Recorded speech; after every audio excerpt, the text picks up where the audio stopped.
नमस्कार, आप देख रहे हैं 9 भारत समाचार।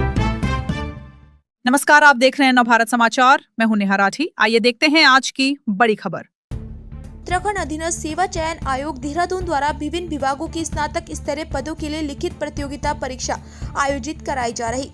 परीक्षा के दौरान असामाजिक तत्वों के सक्रिय होने तथा उनके द्वारा अभ्यर्थियों को परीक्षा में पास कराने का प्रलोभन देकर अपने झांसे में लिए जाने की संभावना से दृष्टिगत पुलिस तथा एसटीएफ उत्तराखंड द्वारा पूर्व से ही संदिग्ध व्यक्तियों पर सतर्क दृष्टि रखी जा रही थी। इस दौरान संयुक्त पुलिस टीम को 2 दिन पूर्व गोपनीय सूचना प्राप्त हुई कि उक्त परीक्षा के लिए कुछ लोगों द्वारा गिरोह बनाकर अभ्यर्थियों को धोखा देने की नियत से उन्हें परीक्षा में पास करने का प्रलोभन देकर मोटी धनराशि की मांग की जा रही है। उक्त सूचना पर देहरादून पुलिस तथा एसटीएफ की संयुक्त टीम द्वारा गोपनीय रूप से जांच सर्विलेंस के माध्यम से जानकारी एकत्र की गई, तो जांच के दौरान पंकज गौड़ नाम के एक अभ्यर्थी का हाकम सिंह के संपर्क होने की जानकारी प्राप्त हुई तथा उक्त व्यक्ति के द्वारा अभ्यर्थियों से संपर्क कर उन्हें परीक्षा में पास कराने के एवज में 12 से 15 लाख रुपए की मांग की जा रही थी। गोपनीय जांच के आधार पर पुलिस टीम द्वारा अभियुक्तों के संबंध में जानकारी एकत्र करते हुए 2 अभियुक्तों हाकम सिंह पुत्र केदार सिंह निवासी ग्राम निवाड़ी पोस्ट बैटरी थाना मोरी जनपद उत्तरकाशी उम्र 42 वर्ष तथा पंकज गौड़ पुत्र केशवानंद गौड़ निवासी ग्राम कंडारी ब्लॉक नौगांव राजस्थाना कंडारी बड़कोट उत्तरकाशी उम्र 32 वर्ष को पटेल नगर क्षेत्र से हिरासत में लिया, जिनके विरुद्ध कोतवाली पटेल नगर में उत्तराखंड प्रतियोगी परीक्षा भर्ती में अनुचित साधना की रोकथाम एवं रोकथाम के उपाय अध्यादेश 2023 के तहत निरीक्षक मुकेश त्यागी प्रभारी एसओजी द्वारा अभियोग पंजीकृत कराया जा रहा। अभियुक्तों से पूछताछ में पुलिस टीम को जानकारी प्राप्त हुई कि उक्त अभियुक्तों द्वारा अभ्यर्थियों को धोखा देने की नियत से परीक्षा में पास कराने का प्रलोभन देकर उक्त पैसों की मांग की गई। यदि परीक्षार्थियों का उक्त परीक्षाओं में चयन स्वतः हो जाता तो अभियुक्तों द्वारा उक्त पैसों को अपने पास स्वयं रख लिया जाता तथा अभ्यर्थियों का चयन न होने की दशा में अभियुक्तों द्वारा उक्त पैसे को आगे की परीक्षाओं में एडजस्ट करने के नाम उन्हें अपने झांसे में लेने की योजना थी।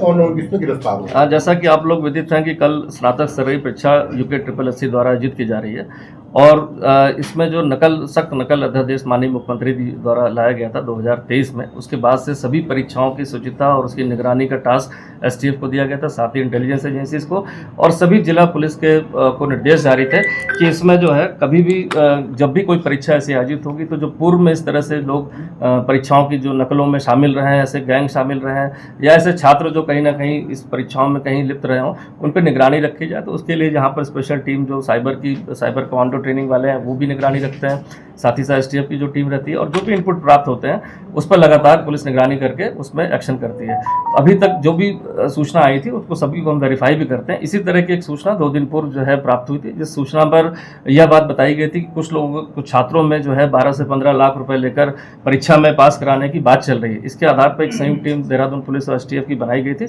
इसके बाद जो है कुछ छात्रों से इसमें जो नंबर आए थे एसटीएफ के पास उनसे वेरिफिकेशन किया गया और उस वेरिफिकेशन के आधार पर छात्रों से पूछताछ की गई तो एक संदिग्ध नाम बताया गया कि उनका कोई जानने वाला है वो इस तरह की बातें करता है कि जो 12 से 15 लाख देंगे तो हम इस परीक्षा में आपको पास करा सकते हैं। इसके बाद की जानकारी में जो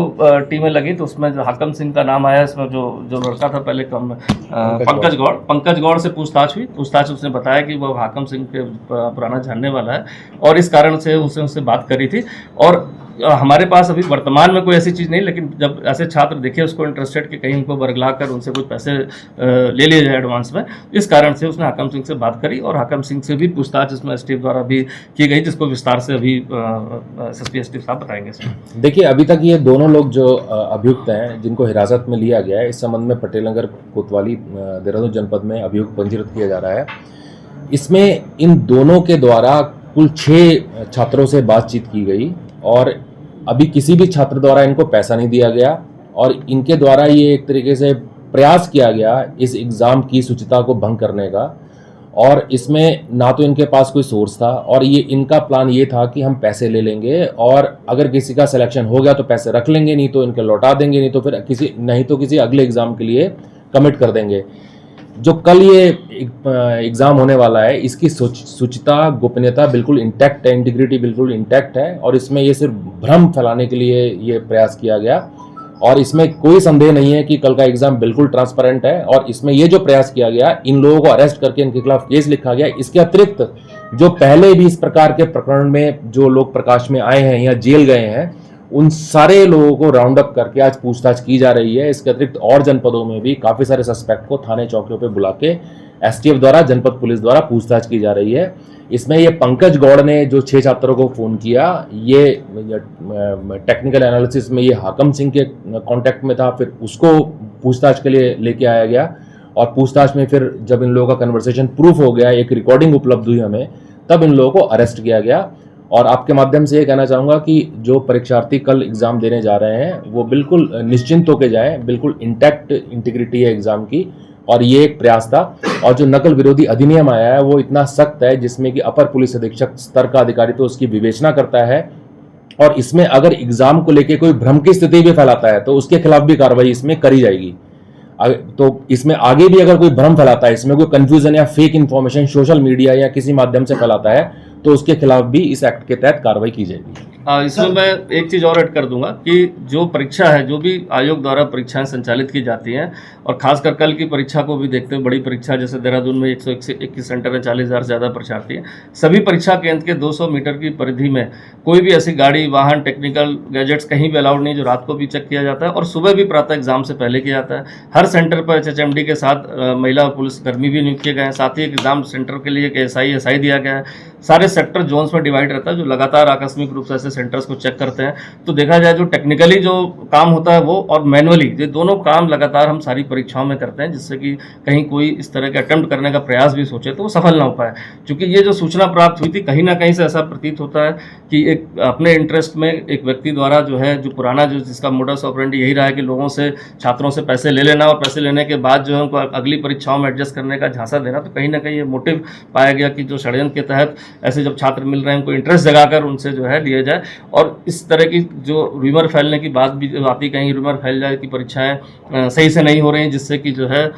इसमें कुछ वेस्टेड इंटरेस्ट के लोगों को फायदा मिले, तो सारी चीज़ों का भंडाफोड़ इसमें जो पूछताछ तह तक कर ली गई है। इवन आयोग को भी अवगत करा दिया गया, उनके द्वारा भी इसमें सेटिस्फेक्शन बताया गया कि ऐसी कोई सूचना नहीं। आयोग के पास जो सूचना थी वो भी हमें प्राप्त हो गई, जो भी हम इन्वेस्टिगेशन का पार्ट जो इसी से संबंधित थी उनको भी किसी माध्यम से प्राप्त हुई, तो वो भी उसको इन्वेस्टिगेशन में सम्मिलित कर लिया गया। और ये जितने भी छात्र हैं, मैं पुनः अपील करूंगा सभी छात्रों से कि पूरी एग्जाम की प्रक्रिया, चाहे वो स्टार्टिंग से जो पेपर बनाने से लेकर हो, उसके पेपर पहुंचने तक हो, एग्जामिनेशन के दौरान हो, इस सब पर पुलिस प्रशासन और जो STF एजेंसी है सभी की लगातार नजर है, और कहीं भी इस परीक्षा में किसी तरह का कोई लीक नहीं पाया गया। और साथ ही साथ आयोग को भी सूचित कर दिया और इनके द्वारा भी इसमें सेटिस्फेक्शन। एक चीज मैं ऐड कर दूंगा, इसमें जो हमारे साइबर कमांडोज हैं, हमारे पास साइबर कमांडोज की जो ट्रेंड साइबर कमांडोज की टीम है, वो लगातार साइबर स्पेस में इसमें पेट्रोलिंग करते रहते हैं,